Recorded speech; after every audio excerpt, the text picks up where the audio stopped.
Tramp Eron tinchligini qanday fojiaga aylantirishi mumkin? Assalomu alaykum hurmatli kuzatuvchilar. Bugungi tahririmizda prezident Tramp hozirgi mushkul davrda qanday yo'l tutishi mumkin ko'rib chiqamiz. Albatta bu ehtimoliy tahlil. Washington. So'nggi xabarimizga ko'ra, Amerika prezidenti Donald Tramp Eron bilan muzokaralar jarayonini boshlashga tayyorgarlik ko'rmoqda.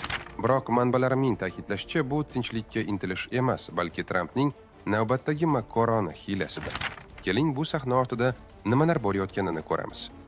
Men bu yerda Washingtonning sovuq qorong'i ko'chalarida siyosatning iflos oshxonasiga nazar tashlayman.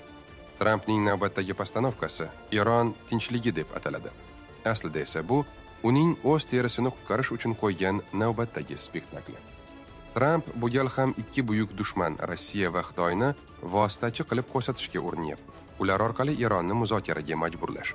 Ammo diqqat, gap ochiq muzokaralarda emas, balki yashirin uchrashuvlarda boryapti. Nega yashirin? Chunki Tramp bu jarayonni keyinroq mening ulkan diplomatik g'alabam deb sotish uchun saqlaydi va hech kim uning aslida nima qilganini bilmaydi. Endi esa eng jirkanch qismiga o'taylik. Trampning qo'lida doim ichki dushman kartasi bo'ladi. 2013-yilda Snowden xoin qilib ko'rsatilgan edi. Endi esa navbat kimga kelyapti? Manbalarimning ta'kidlashicha, Pentagondagi bir yuqori martabali general xoin sifatida ommaviy ayblanishi mumkin.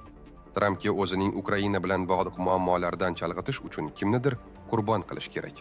Bu safar u armiyaning o'ziga ham rahm qilmaydi. Bu uning uslubi. O'z xatosini boshqalarga to'nkarib, jamoatchilikni adashtirish.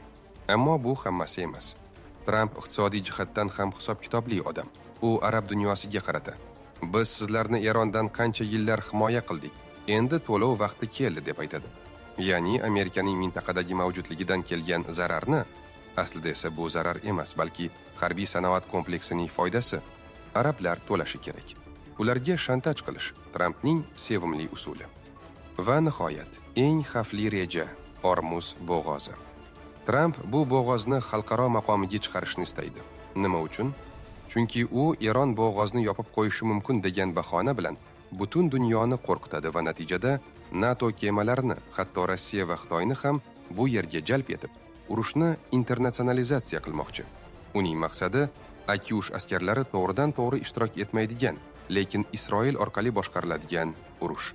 Isroilga yordam davom etadi, qurol oqadi, lekin Tramp parda ortida qolib hech qanday javobgarlikni o'z zimmasiga olmaydi. Xulosam shuki, Trampning tinchlik tashabbusi aslida uning shaxsiy manfaatlari, obro'sizlanishdan qochish va yanada kattaroq mojaro yaratish uchun qo'yilgan navbatdagi mantiqsiz, ammo o'ta hisob-kitobli o'yindir. Uning qo'lida tinchlik ham, urush ham faqat savdo vositasi.